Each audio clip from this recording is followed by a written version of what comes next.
Hogyan jutottunk oda, hogy Magyar Péter a NER megdöntésére készül, és mi szerepel azokon a nyilvánosságra hozott hangfelvételeken, amit Magyar Péter nyilvánosságra hozott?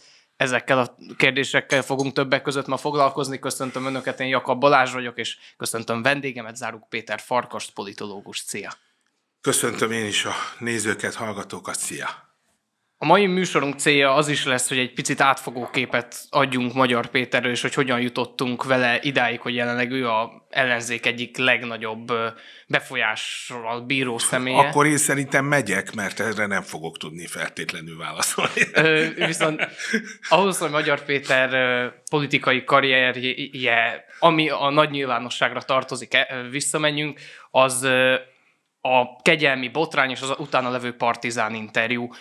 Az ő színre lépésekor ön számított-e arra, hogy egy ekkora befolyással bíró személy lesz jelenleg ő az ellenzéki oldalon, gyakorlatilag egyedüliként tematizálja jelenleg a közbeszédet?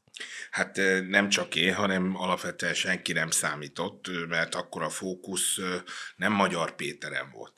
Magyar Péter valóban az elmúlt 10-15 esztendő egyik legnagyobb botrányának mellékterméke.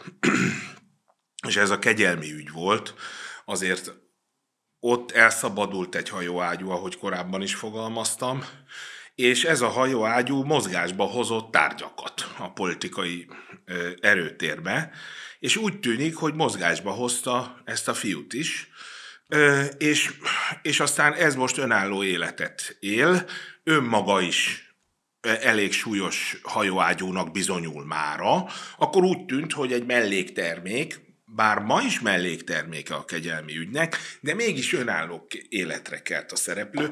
Ezt aznap senki nem mondta volna meg.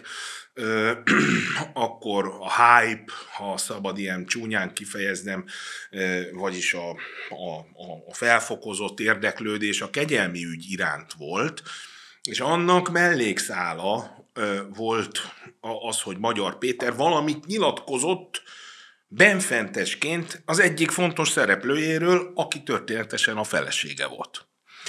Na, hát innen indult el nagyjából ez a történet, de arra senki nem gondolt, hogy aztán ez átcsap egy kicsit, ahogy magamnak is megfogalmaztam, ilyen Rózsák háborújába. Ismerjük a filmet, amikor vállófelek először óvatosan, aztán utána a házukat is összedöntve, maguk is a házuk alá roskadva pusztulnak el. Itt most úgy tűnik, és akkor egy nagyot ugrunk időbe, úgy tűnik, hogy itt egymás elpusztítására szövetkezett. Most már csapatok, vagy csapatok, de hát az ellenfelek is, amellett, hogy egy házassági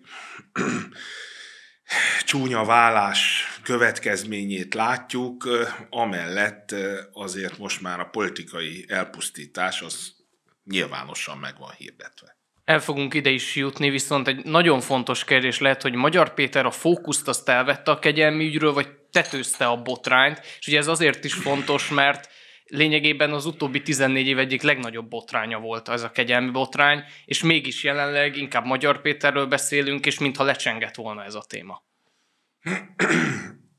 Igen, hát nagyjából ezen tudjuk megmérni, hogy akkor fokozta-e az érdeklődést, vagy nem fokozta. Volt egy nagyon rövid néhány nap, amikor talán fokozta ezt az érdeklődést, és mindenki azt mondta, hogy hát oké, akkor a Balogh Zoltán is lemond egyházvezetői minőségéről, de mi történt? Mi történt? Tehát, hogy született ez a döntés? A szereplőket ismerjük. Azt is megértettük, hogy ezek elmentek. De tessék már valamit mondani, hogy mi történt, amiért ezek a szereplők elmentek. És aztán innen a fókusz átkerült, ezt elengedte, ezt a szálat, ellenzék is, nyilván hát a kormánypárt korábban sem volt érdekelt, hogy ezzel foglalkozott, de nagyjából átfordult erre a fiúra a figyelem, és hát az ő mondásaira, cselekedeteire, ennek viszonylag rapid egymás utániságára, és aztán berobbant élesen a magánéleti szál. Most itt az a kérdés, hogy ez a magánéleti szál, ez agyonveri ezt az ügyet. A két felet az biztos, hogy agyonveri. Személyesen biztos, hogy agyonveri, ez nem kérdés. Hát téren egyetemi kollégám, miskolci kollégám Zsolt Péter nagyon jól és pontosan elemzett, talán az egyik legjobb elemzést ő adta, mert hát eltávolodva nézte az egészet, és ő is erre jut, hogy a két fél az érdemben meg fog semmisülni. Aztán, hogy politikailag tud-e majd egzisztálni, az egy másik kérdés, mert akkor ott egy másik személyiséget kell majd újjáépíteni. Most egyértelmű a cél személyében megsemmisíteni az illetőt, és aztán hát itt meg előjön a kérdés, hogy ez igazságos, vagy nem igazságos. Igaz? De talán erről még beszélünk. Igen, erre vissza fogunk mindenképpen térni, viszont még egy nagyon fontos szempont lehet az, hogy Magyar Péter saját elmondása szerint se rendelkezett politikai ambíciókkal. Ezt a Partizán interjúból a legelején elmondta. És hogy ebből az következik, hogy ő erre a szerepre előzetesen nem készült fel. Ez mennyire segítheti, vagy hátráltathatja az ő politikai karrierjét, hogy lényegében ezt inkább a közönsége szabta rá ezt a szerepet, és nem ő rendelkezett ezzel az ambícióval? Hogy mondjam, azon az estén, igaz, amikor bement a Gulyás Marcihoz, én ezt el tudom hinni, hogy nem volt benne politikusi szerep. Politikai igen, de nem politikusi. Tehát a politikai szerepvállalása az lett volna, hogy akkor ő most, hát ha fel nem is rúgja a nert, de belerúg egyet, és elmondja, hogy hát rettenetes dolgokat tud. Ami azóta kiderült, hogy nem más, mint amit már az ellenzéki média évek óta megírt. De ez egy másik kérdés. Szóval én ezt nem vonom kétségbe, hogy ő úgy ment be abba a stúdióba, hogy politikai céljai vannak, de politikusi céljai nincsenek.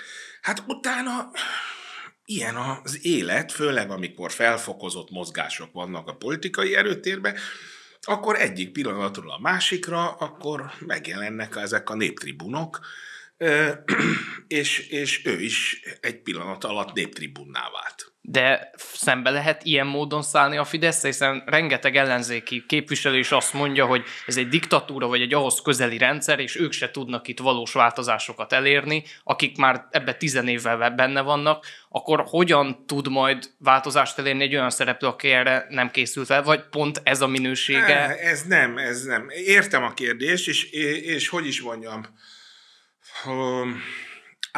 általános és racionális kérdés, mert általában az ember a nem tudását igyekszik valamivel kitölteni, és azt meg racionálisan, oksági sorrendbe akarja tenni. De az élet nem ilyen.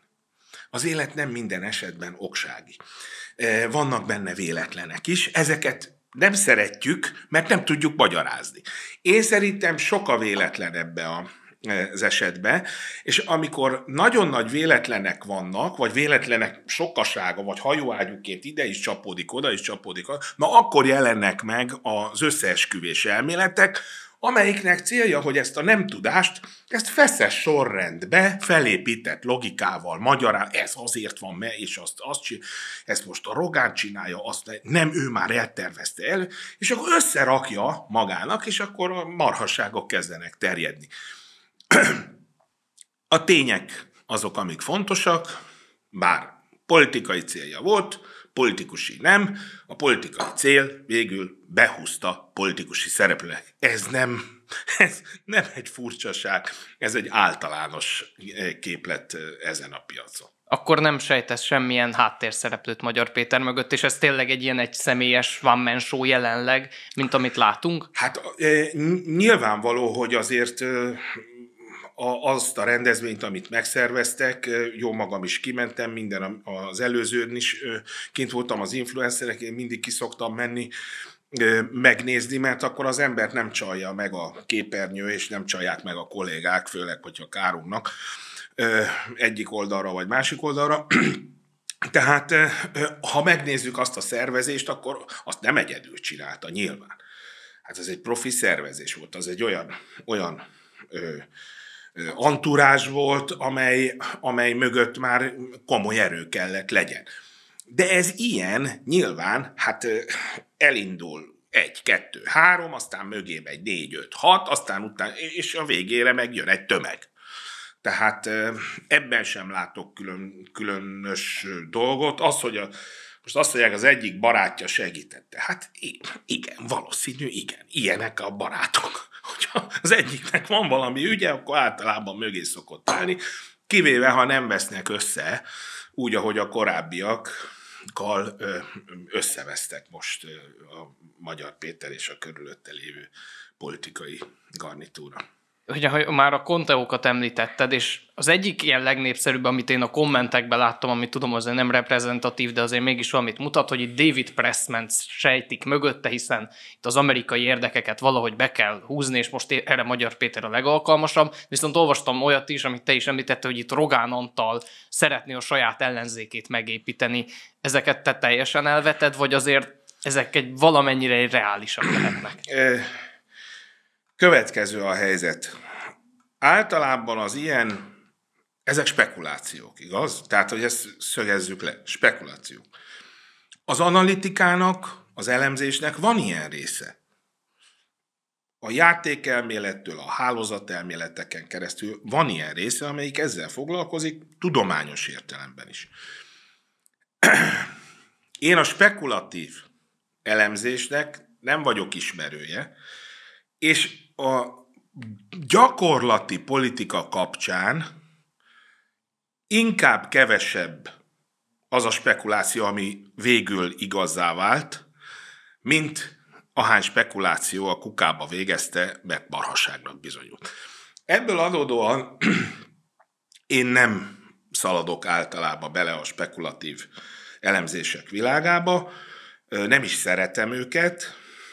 Sokkal helyesebbnek tartom, hogyha pontozó bíróként nézi az ember az eseményeket, ha már ez a szakmája, ha már ezt választotta. Ez nem azt jelenti, hogy nincs olyan versenyző, akinek adott esetben szurkol. Persze, hogy igen. Nem azt jelenti, hogy ez egyik ízlésének való, a másik meg nem. Persze, hogy igen. De amikor bejön egy ilyen műsorba, akkor igyekezzen a feladatához hű lenni, a szakmájához hű lenni, és ne a károgásért, persze azt lehet tenni fizetésért, hogyha olyan munkát vállal az ember. Ilyenből nagyon sok van. De én egyszerűen nem ebbe a szerepkörbe vagyok, ezért ezeket a spekulációkat figyelem, de mindaddig, amíg tények nincsenek, addig nem nagyon szeretek velük dolgozni. Amin viszont tény, hogy március 15-én Magyar Péter zászlót bontott, és ez egy elég nagy sikerű rendezvény volt, és mondjuk, hogyha a médiát nézzük, most a számháborúban nem kell talán belemenni, hogy melyik rendezvényen voltak többen, de viszont ha a médiát nézzük, akkor azt láthattuk, hogy Orbán Viktor beszédénél is sokkal többen foglalkoztak Magyar Péter rendezvényével, nyilván ez egy új dolog volt. Ez lehetett az első pont, amikor a Fidesznek felkerült olyan szinten is a radarjára Magyar Péter, hogy most már komoly veszélyt jelenthet? Nem, szerintem a Manus ott került föl, amikor már a Varga Judit jelezhette, hogy hát itt hangfelvétellel, vagy ezzel, azzal, amazzal zsarolható, vagy már zsarolt állapotban van. Erről nem tudunk. Az egyik azt mondja, hogy zsarolták már, akkor kőkeményen, a másik azt mondja, hogy nem, de hogy zsarolható helyzet volt, az meg biztos, tehát ezért foglalom én el ezt a pozíciót. Szóval szerintem már akkor azért ott a vészvillogók elindultak, ahogy a médiagépezet is elindult, és aztán most már egyre őrültebb és egyre vagdalkozóbb állapotba kerültek. Most például az a helyzet, szinte nem lehet pontozni. Ül a bíró a ring előtt, nézné a hagyományos pontozási rendszerben, hogy megy a mérkőzés, de hát nem megy a mérkőzés, hanem a felek egymásnak estek, az edzők beugráltak, a csapatok beugráltak, és püföl mindenkit, mint az állat, és hát így nézi az ember, Emellett mindenki érdeke szerint hazudik, mint az állat, vagy éppen igazat mond, vagy éppen a kettővel manipulál. Tehát most ebben egy dolog világossá válik, hogy érdek szerint ki hogyan ugat. Igaz? És akkor abból látható, hogy jó, igen, ez akkor ennek a kutyája, az meg annak a kutyája. Itt mondtad a vészvillogót, és ez elgondolkodtatott, hogy itt csak a Fidesznek szólalt meg egy vészvillogó, vagy az ellenzéknek is, hiszen hogyha a nyilatkozatokat megnézzük a tüntetésen, akkor többnyire én ellenzéki érzelmű embereknek a nyilatkozatát láttam a tüntetéseken például, hogy itt az ellenzéki pártoknak is most már komolyan számolnia kéne azzal a kockázattal, hogy Magyar Péter esetleg a Fidesz után egy második, harmadik legerősebb ellenzéki pártrá tud nőni. Hát ezzel még várjunk. Tudom, hogy tetszetősek az ilyen előre rohanások, de ez is belehúz ebbe a spekulatív elemzés világába. Ezzel várjunk, pont az egyik kedves kolléganőmmel beszélgettem, és felidéztük a Millát. Hát ma már azt se tudják, hogy mi a Milla. A Milla tüntetésen 50-60-100 ezer ember jelent meg, annak idején a másodikon fele annyi, harmadikon negyed annyi, aztán szült egy egeret az Együtt nevű, ketten voltak, vagy először 3-an voltak együtt, utána belőle kilépett Bajnai Gordon, akkor maradtak 2 együtt, és aztán utána pedig együtt hazamentek. Szóval azért van ilyen helyzet is. Kérdés, hogy Magyar Péter ebbe az irányba fog tovább lépni a püfölések eredményeként, vagy nem, elmozdul egy másik irányba. Szóval ezzel a kolléganőmmel beszéltük, hogy nem lehet érdemben megmondani, hogy az ellenzék most milyen pozíciót vesz fel vele kapcsolatban. Egyértelműen ellenzéki Rogán ellen, Orbán ellen, Ner ellen, Tiborcs ellen, mindenki ellen akar harcolni, igaz? Vagyis azt a levegőt szívja meg, veszi el, ami az ellenzéki oldalon van. Az, hogy az ellenzéki oldalon kinél kapcsol be milyen vészvillogó, hogy tőle elvonhat, az kérdés. Szerintem Gyurcsányéktól nem nagyon tud, mert ott már van kötött bázis. De a többieknél nagyon fúj a szél.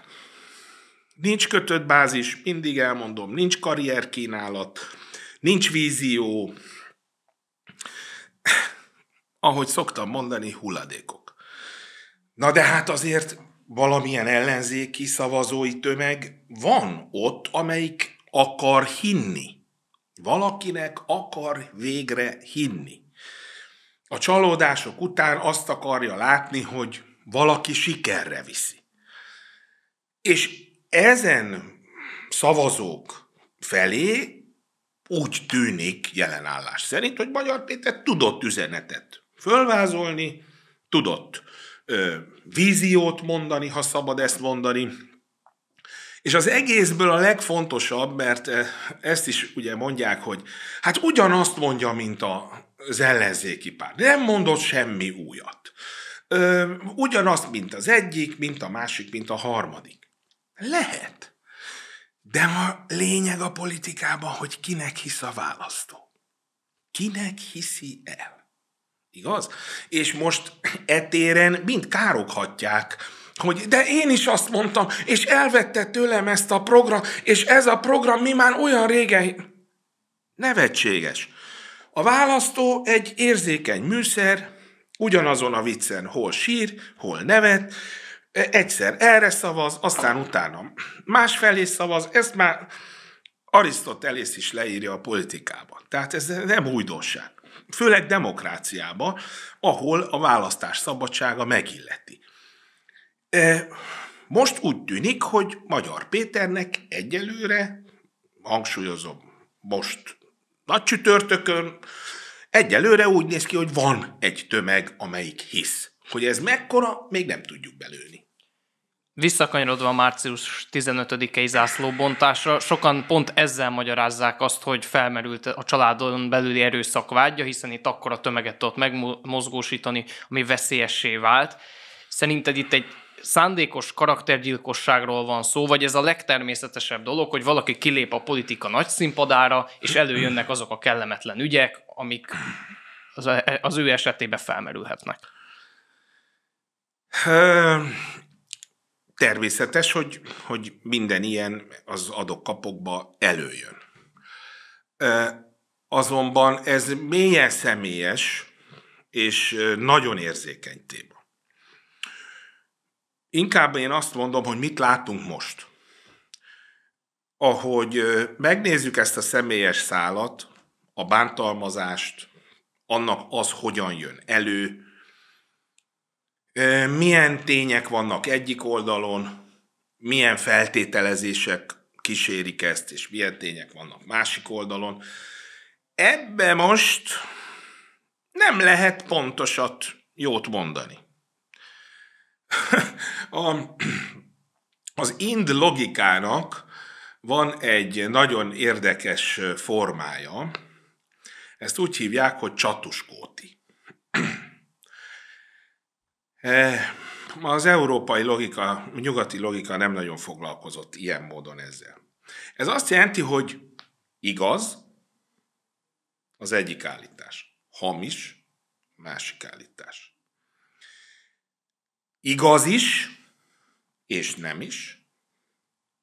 Sem igaz, sem nem igaz.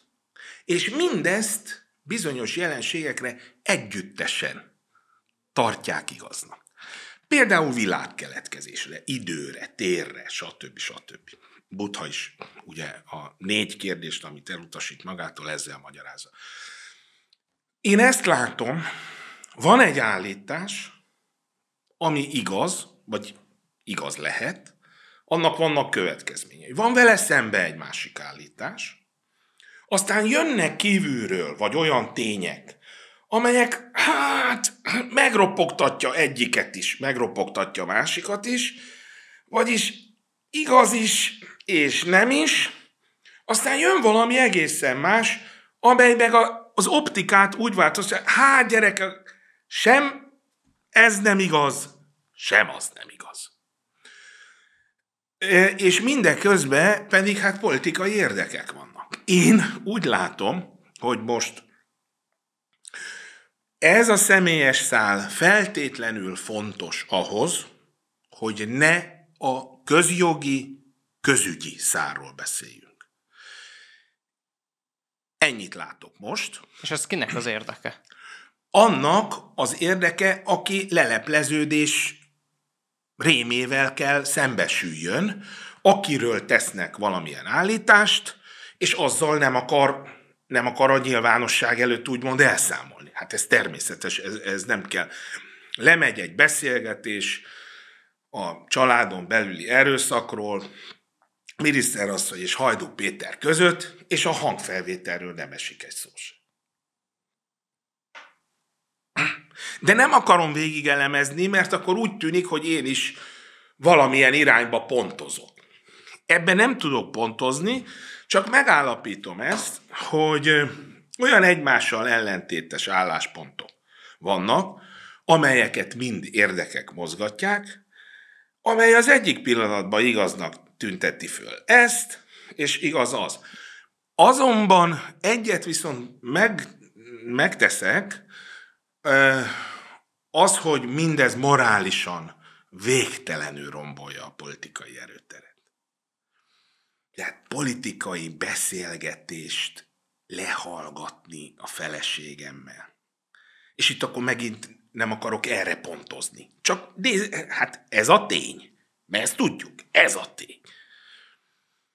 Akkor ott, ami elhangzik, hogy csak gyorsan akartam elmondani, hogy legyek túl rajta, mert már az is bántalmaz. És mehetnék végig, és igaz ez, nem igaz az, igaz ez, nem igaz ez, sem nem igaz, sem nem igaz, igaz is, meg nem is. Tehát, hogy most nagyon furcsa helyzetben vagyunk, mert A cél az, hogy ne lássunk tisztán, és a közügyi részéről elterelni a figyelmet. Ha ez a film vissza tudja terelni a közügyi kérdésbe, akkor tud előre menni. Ha megreked a személyes mocsárba, akkor lehet, hogy elsüllyed, de minimum elakad.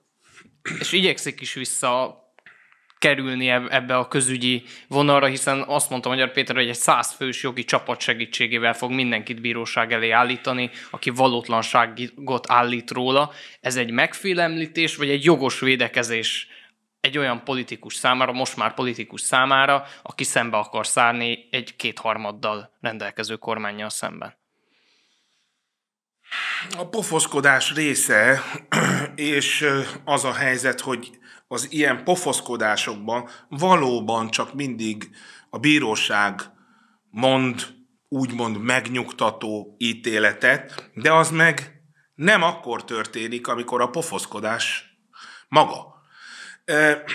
Most ezen a téren vannak olyan szereplők a magyar politikai életben, akik kaptak ilyen pofonokat, és aztán bírósághoz fordultak, és több 100 esetben nyertek, és nem volt igaz, amit rájuk aggattak.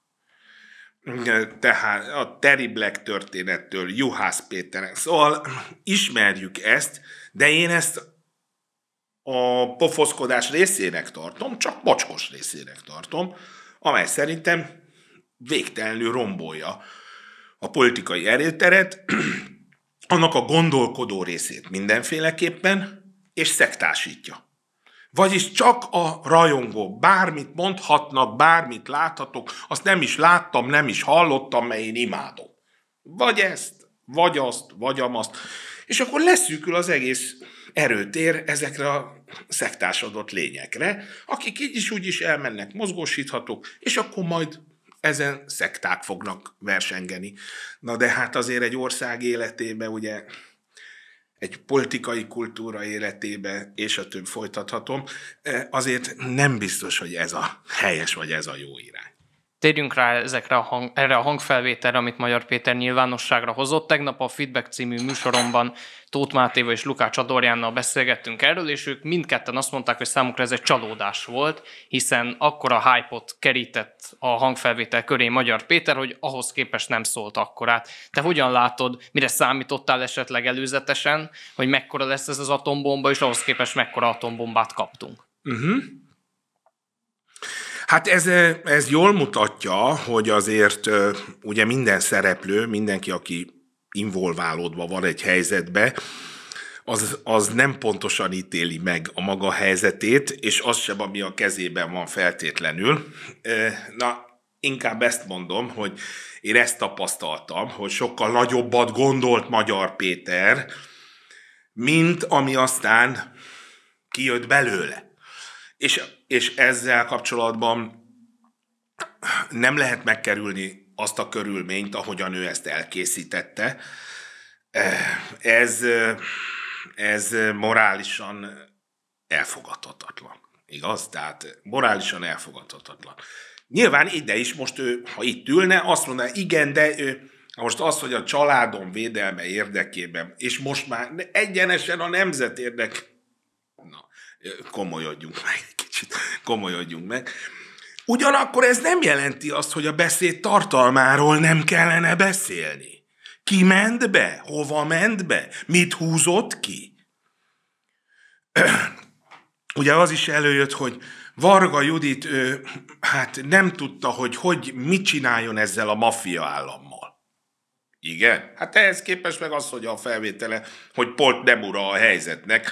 Vagyis mi jön ki ebből? Hát ura kéne legyen, értem alatta, el se kellett volna jusson idáig ez az ügy. De hát nem ura a helyzetnek. Na most ebből a másik kihozza, ugye, hogy függetlenek az ügyészségek. Szóval nem érdemes belemenni, ezzel csak példákat akartam mutatni, hogy ide is pontozol, oda is, aztán azt ott lehúzod, mert nemtelen volt, ezt is lehúzod, mert nemtelen. És a végén van egy jó nagy nulla. Mert pontozhatatlan, de ez az, amire jutottam én magam is, hogy nem szólt akkorát ez a dolog, amekkorára, hogy válaszoljak a kérdésedre, nem szólt akkorát, amekkorát ő gondolt, hogy táncolj Tóni. Szóval ezek túlzások. Látszik, hogy amatőr a csávó. Hát hogy ne lenne.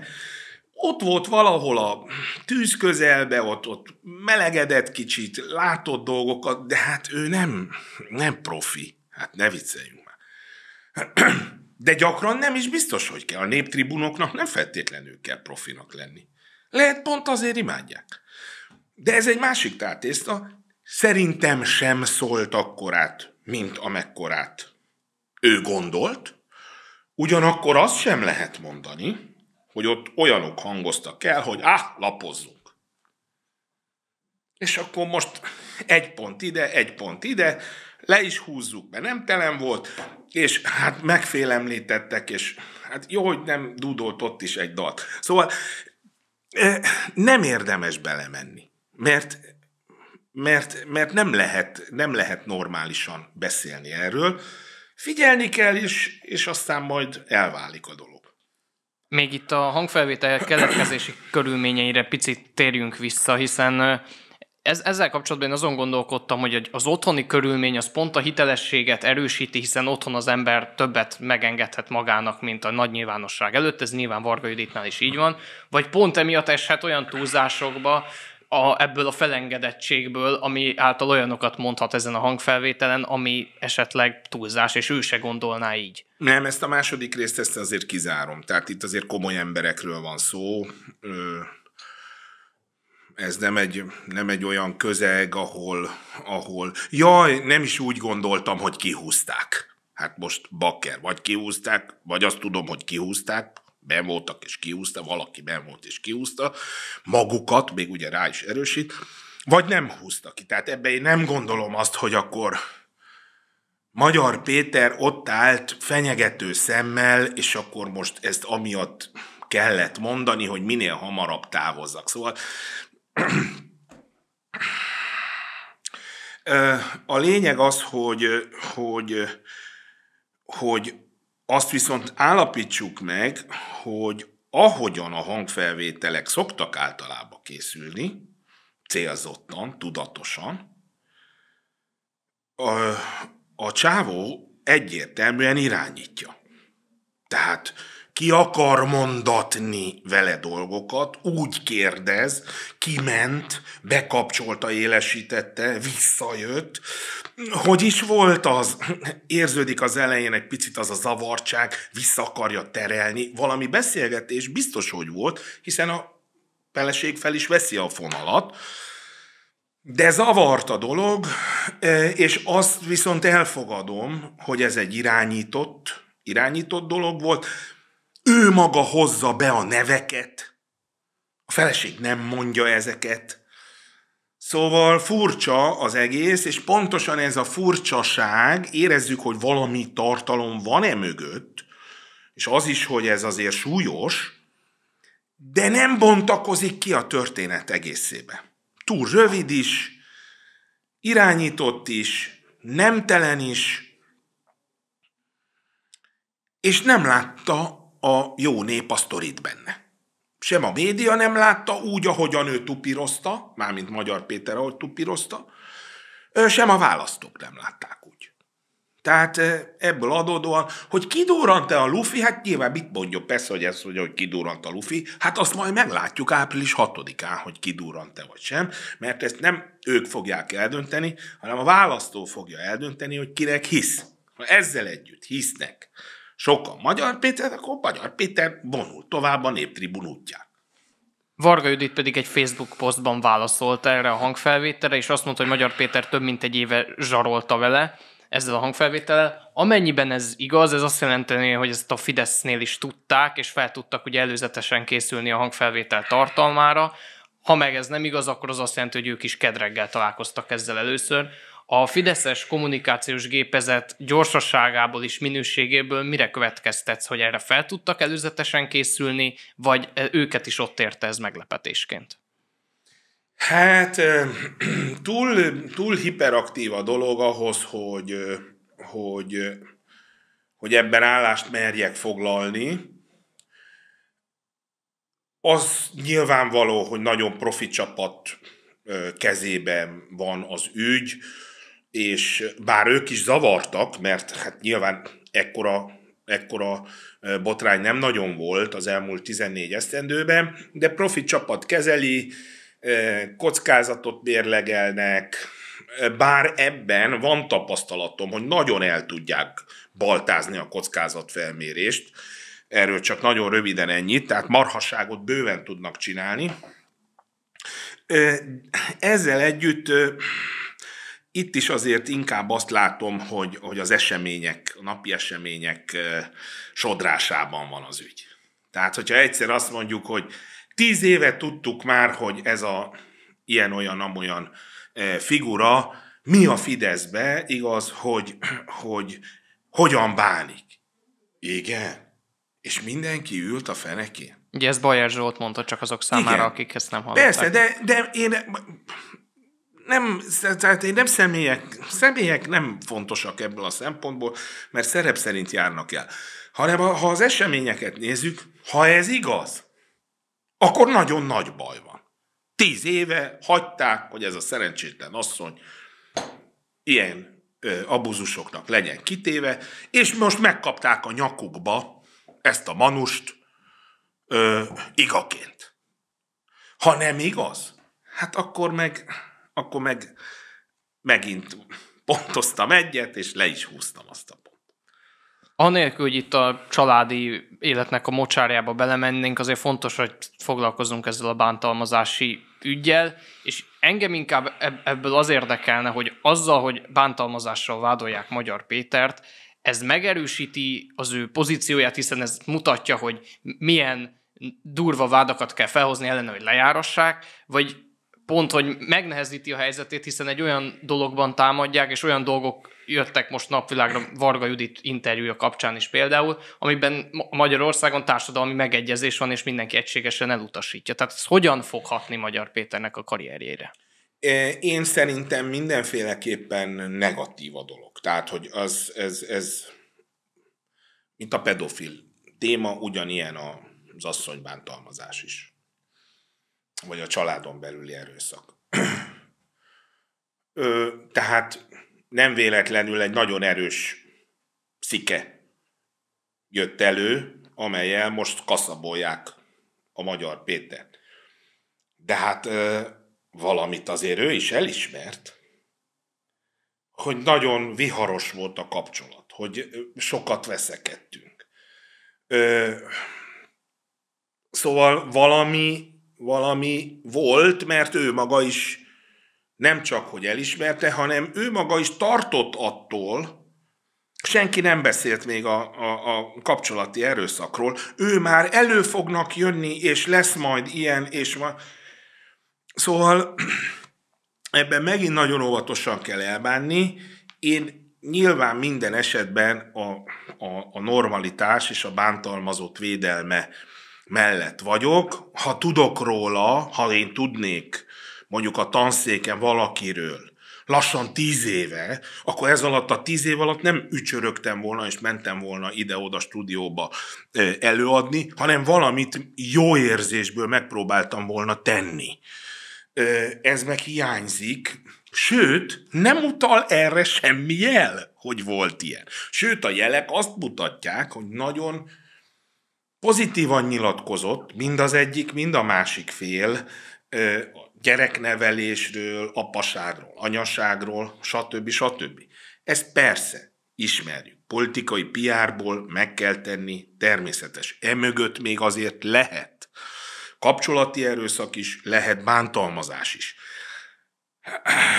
De azért vannak olyan Facebook bejegyzések, amelyeknél nem hiszem, hogy ott állt Magyar Péter, és ő pötyögte Varga Judit Facebookjára azokat a valóban belülről jövő, intimebb, de mégis pozitív megnyilvánulásokat.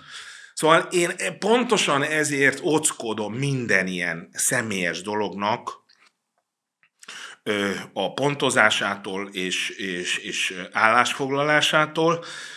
Még egyszer mondom, egyfelől azért, mert a felek részben igazat mondanak, egyfelől azért, mert a felek részben hazudnak, másfelől a csapatok falkába igazat mondanak, vagy hazudnak. És mivel vagyjal kötöm össze a kettőt, ebből adódóan várnom kell addig, amíg valamilyen irányba ez a dolog eldől. Most csak a óriási politikai acsarkodás és csatározást látom két szerencsétlen személy körül. Befejezésről foglalkozzunk még kicsit a jövővel. Ugye Magyar Péter azt mondta, hogy lehetnek még hangfelvételei, és ez is fenntarthatja az ő személye körüli figyelmet.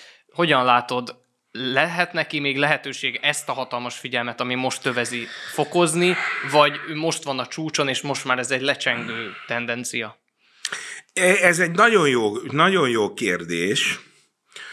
Nagyon jó kérdés, mert a fickó kezd olyan lenni, vagy olyan kényszerben lenni, mint a cápa. A cápának folyamatosan mozognia kell, ahhoz, hogy életben maradjon, amikor alszik, akkor is úsznia kell. Na most egy kicsit ilyenné kezd válni ez a fiú is, hogy állandóan neki, ha alszik, akkor is mennie kell, valamit mondania kell, ami ezt a figyelmet fenntartja, de nem vagyunk cápák, emberek vagyunk. Ismerjük Selye János stressz modelljét, amiért Nobel-díjat kapott Selye János, de izzadunk, elfáradunk, stresszelünk, nem mindig teljesítünk ugyanolyan jól. A csúcssportoló is egyszer jót fut, másnap a legrosszabbját. Tehát pszichológiai lények vagyunk. Ebből adódóan, ha Magyar Péter politikailag ebben navigálja bele magát, hogy mint a cápa ő neki állandóan kell, akkor pont azt felejti el, hogy de az olvasó is elfárad.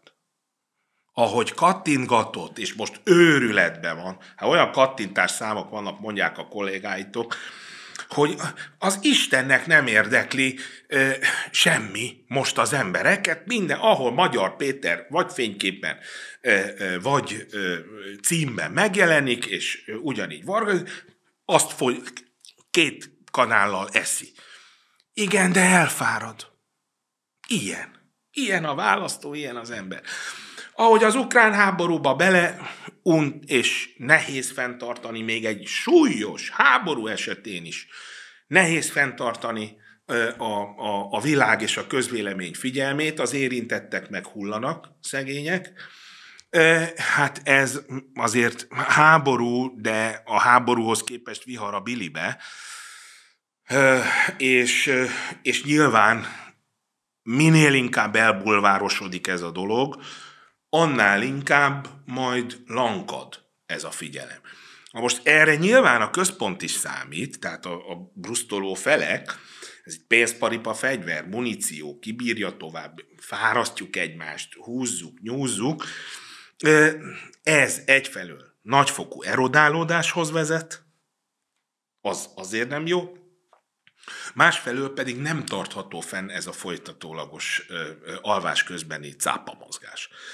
És ebből adódóan, ha nem kerül ez valamilyen közügyi szintre, vagy valódi politikai szintre, amit most úgy látom, hogy Magyar Péter akar, ezért tartja ezt az április 6-ai nagygyűlést, vagy nem is tudom minek tüntetést Kossuth téren, hogy kerüljön le a napirendről. Most jó, elég volt a szágá, elég volt jó, köszönjük, oké, de nézzük akkor a dolgot magát, a politikai hadszínteret. Ha ez nem történik meg, akkor a Milla sorsára fog jutni. Nagy valószínűséggel ez is. Abban viszont reménykedek, hogy a hallgatóink viszont nem mondták ezt a műsort. Záruk Péter Farkasnak, köszönöm szépen, hogy itt volt. Én köszönöm, hogy hívtatok. Önöknek pedig a figyelmet köszönjük, és arra kérem önöket, hogy a kommentek között mindenféleképpen kultúrált módon, de fejtsék ki a véleményüket. Mi itt leszünk a jövőben is a Hit Rádiónál, hogy elemezzük a legfrissebb híreket. Én Jakab Balázs voltam, viszont hallásra, viszont látásra.